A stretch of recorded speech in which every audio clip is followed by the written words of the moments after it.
Bonjour à toutes et à tous, on se retrouve aujourd'hui pour une petite vidéo sur le switch. Alors j'ai longtemps hésité à faire cette vidéo parce que, à mon sens, à mon avis, bien sûr vous pouvez ne pas être d'accord, mais le switch c'est pas une mécanique indispensable.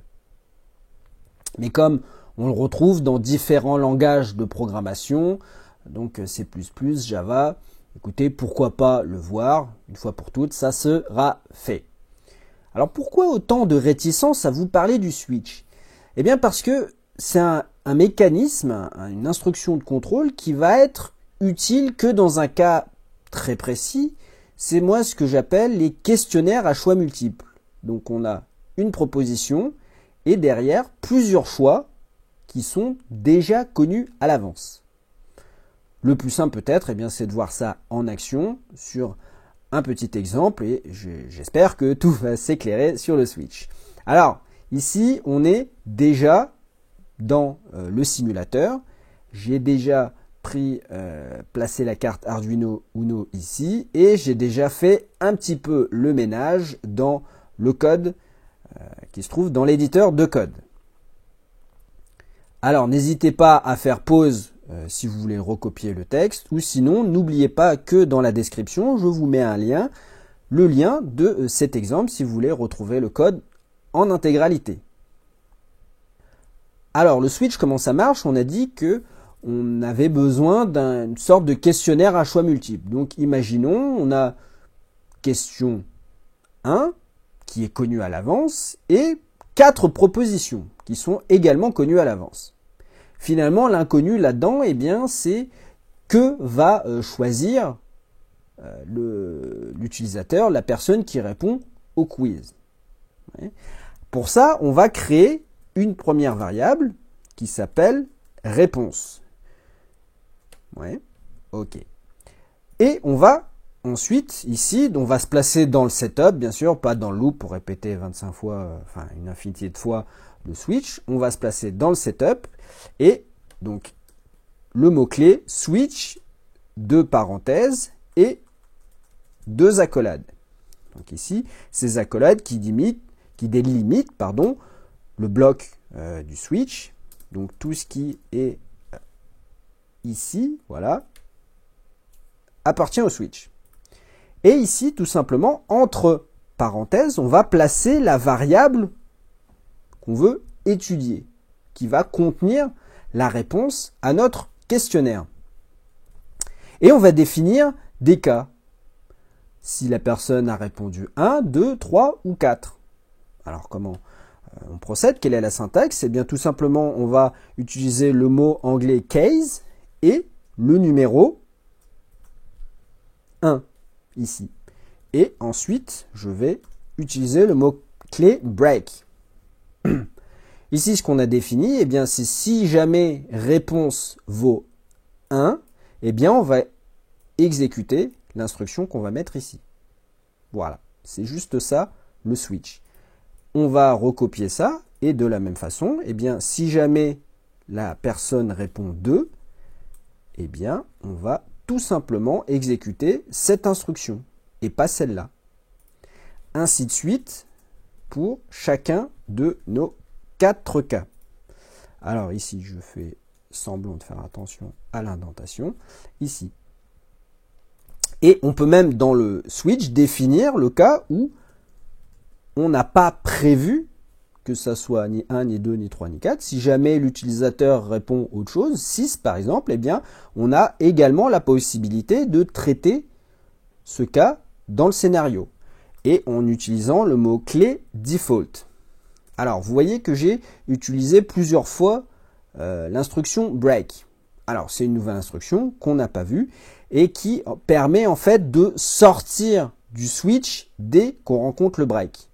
Donc, si par exemple réponse vaut 1, on va commencer ici, K1, exécuter les instructions ici et venir jusqu'au break. Et on va immédiatement sortir du switch pour continuer la suite du programme. Donc break qu'on peut aussi utiliser dans les boucles for, while, do, while pour arrêter l'exécution de la boucle avant d'arriver à l'instruction, la condition d'arrêt plus tôt. Ouais. Si on ne met pas ce break, eh bien en fait tout simplement le microcontrôleur va, si on a réponse qui vaut 1, on va effectuer K1 et on va continuer jusqu'au K2. Ouais. Donc on continue, on est dans le switch tant qu'on n'a pas rencontré l'instruction break ou l'accolade de fin du switch. Donc voilà, ce qu'on oublie un petit peu quand on démarre la programmation, au niveau du switch, on oublie ce break. Donc une syntaxe un petit peu particulière, mais je pense assez logique. Hein. Donc ici, eh bien, par exemple, on va pouvoir afficher un message, mais faire toute autre action. Hein, par exemple, réponse 1 choisie. Hop, comme ça. Et on va faire la même chose pour tous les autres cas. Bien sûr, je vais modifier le texte pour qu'il corresponde à la valeur de réponse. Ici, même default, si jamais je n'ai pas fait attention, j'ai autorisé l'utilisateur à rentrer une autre valeur que 1, 2, 3, 4, eh bien je peux venir dans default qui va contenir tous les autres cas possibles, et puis je vais changer mon texte et je vais mettre un petit message, veuillez entrer une valeur entre 1 et 4, par exemple. Ouais. Voilà, le switch, l'intérêt, c'est cette organisation des différents cas possibles. Tout simplement maintenant ici, eh bien, je vais comme si on avait posé la question à l'utilisateur et j'ai stocké sa réponse dans la variable réponse. Donc je vais choisir une valeur, par exemple 3. Donc j'enregistre la valeur 3 dans la variable réponse. Et maintenant, quand je vais accéder à mon switch, il y a un test automatique qui est fait. Est-ce que réponse vaut 1? Non. Est-ce que réponse vaut 2? Non. Est-ce que réponse vaut 3? Oui. Donc, je vais exécuter cette partie-là du switch. On va tout de suite le vérifier dans le simulateur. Hop, c'est parti. Ça s'initialise. Et vous voyez, comme par magie, que c'est réponse 3 qui apparaît et pas les autres réponses. Ça marche si je change. Maintenant, je mets réponse 1 ici. Donc, je peux le faire pour 2 et 4. Et même si je mets réponse 17, eh bien, je vais entrer dans le default et j'aurai le message correspondant. Veuillez entrer une valeur entre 1 et 4. Donc, voilà la syntaxe, l'utilisation du switch. Alors si on réfléchit un petit peu, eh bien on pourrait faire exactement la même chose avec des tests if imbriqués. Voilà pourquoi c'est pas si indispensable le switch, parce que si j'écris un test if comme ça, if réponse égale 1, alors hop, je reviens ici, petite accolade, eh bien je vais tout simplement copier mon texte et le remettre ici. Je vais même à l'avant rajouter if moins pour séparer les réponses du switch des réponses du if. Si réponse égale 1, eh bien je fais ça. Mais sinon, donc l'instruction else, if réponse égale 2, ouais, je vais effectuer. Alors, petit problème de souris, voilà, hop, ici, et il suffit de changer ça. Et je vais recopier ça encore pour 3 et 4. Hop, ici. Bien sûr, je change. Si réponse égale 3, eh bien, if réponse 3 choisie. Si réponse égale 4, if réponse 4 choisie. Voilà. Ces tests if imbriqués sont exactement, strictement identiques au switch qu'on a défini ici. On peut même traiter le cas du default en fait. Et il suffit de rajouter un else pour toutes les autres valeurs de réponse. Eh bien, je peux recopier mon petit texte ici et je mets même if moins pour séparer les deux cas. Maintenant, si je reviens tout en haut et je mets réponse égale 1, eh bien, dans ma simulation, vous allez voir que je vais avoir les deux mécanismes, hein, le switch et les if. Dans le switch, j'ai réponse 1 choisie, et par les if, eh bien, j'ai réponse 1 choisie. Je peux mettre une autre valeur, je peux mettre 4 par exemple. Je relance la simulation, je l'arrête, et vous voyez que c'est strictement équivalent. Donc, l'intérêt qu'on peut trouver au switch, c'est cette organisation plus élégante des différents cas possibles, alors qu'ici, c'est plein de if, else, if, imbriqués. Est-ce que c'est plus ou moins lisible? Ça dépend du programmeur. Hein. Ça, c'est à la liberté de chacun. Alors, pour finir sur le switch, pour vous montrer un petit peu ce qui se passe, eh bien, si j'enlève le break, les deux breaks ici, et que je mets réponse égale 1, eh bien, vous allez voir que le programme va démarrer ici et exécuter toutes les instructions jusqu'à arriver à ce break. Et donc, ce qu'on va voir, eh bien, c'est réponse 1, 2, 3 choisie. Donc, effectivement, tout ça a été exécuté. Oui. Alors, l'intérêt du switch, c'est que effectivement, on pourrait en tirer parti et gérer simultanément plusieurs propositions. Donc, si j'efface ici, je peux changer mon texte et je peux mettre valeur entre 1 et 3. Ouais. Et si je reviens sur 1, eh bien, vous voyez que si je rentre 1, ici, j'ai bien mon texte qui s'affiche là. Mais, alors, couper la simulation. Et si je reviens ici, je mets 2, j'aurai exactement la même chose. Alors, quand je dis l'intérêt du switch, c'est faux parce qu'on peut faire exactement la même chose avec le test if. Il suffit d'enlever cette partie-là. Et dans mon test conditionnel, rajouter ma logique. Si réponse égale 1 ou si réponse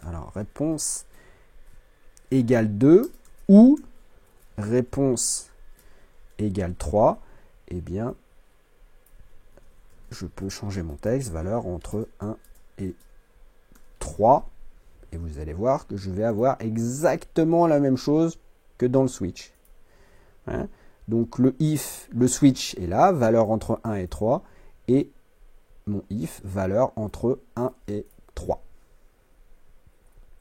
Voilà pour le switch. Alors, dans quel cas ça va être utile, le switch? Donc tout ce qui est QCM, quiz, choses comme ça, une question, plusieurs réponses. On pourrait se demander maintenant au niveau de l'Arduino à quoi ça peut nous servir. Alors, c'est une utilisation très spécifique. On pourrait imaginer par exemple tout ce qui est menu en fait. Ça peut être intéressant d'utiliser un switch. Comment on ferait? Eh bien, par exemple, dans les composants, on irait chercher, alors dans le kit Arduino, on irait chercher par exemple l'écran LCD. Voilà, et on irait utiliser donc des boutons pour naviguer en créant des menus, naviguer à travers ces menus, et chaque item du menu aurait un numéro. Et en fonction de ce numéro-là, on irait nourrir un switch et exécuter l'instruction correspondante. Par exemple ici, si l'utilisateur sélectionne l'item 4, eh bien on effectuerait l'action correspondante redémarrer. Voilà une utilisation possible. On ne va pas le faire ici parce qu'on n'a pas vu encore comment utiliser l'affichage LCD, mais dès qu'on fera cette vidéo sur l'affichage sur les afficheurs, eh bien on ne manquera pas de se rappeler des menus du switch. Alors quand même, pour vous montrer un exemple concret, là où on pourrait utiliser un switch, je vais utiliser une fois de plus le jeu de cartes, le jeu vidéo Hearthstone de Blizzard. et on va s'intéresser à une carte en particulier. Alors cette carte, c'est le mécano-amplificateur. Donc c'est un serviteur qu'on va pouvoir placer de notre côté du plateau de jeu, qui possède 3 d'attaque, 2 points de vie, qui coûte 4 de mana. Je vais dire peu importe, on s'en fiche. Ici, ce qui nous intéresse, c'est son cri de guerre, c'est-à-dire le texte qu'il y a écrit en bas de la carte. Alors un cri de guerre, eh bien, c'est un effet qui dépend de la carte, qui va s'activer une fois au moment où on joue la carte. Alors ce cri de guerre, lisons-le, donne à vos autres serviteurs furie des vents, provocation ou bouclier divin au hasard.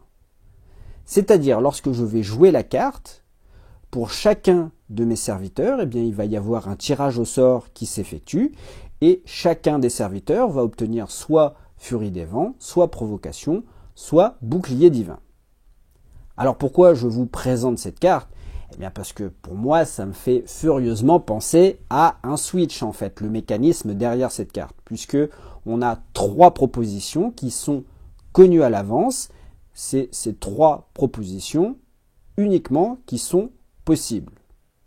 Alors peut-être pour que ça soit plus explicite, eh bien je vous propose de voir la carte en action pendant une petite partie.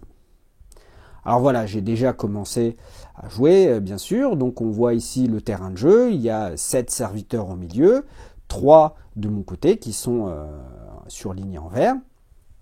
Alors des petites cartes qui n'ont rien de particulier. Hein. Ici, voilà, on a un petit limon et puis une petite recrue de la Mardinjan à droite. Et puis voilà, j'ai ma carte mécano-amplificateur.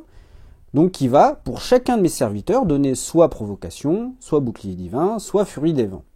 Alors furie des vents, c'est la possibilité d'attaquer 2 fois par tour au lieu d'un seul.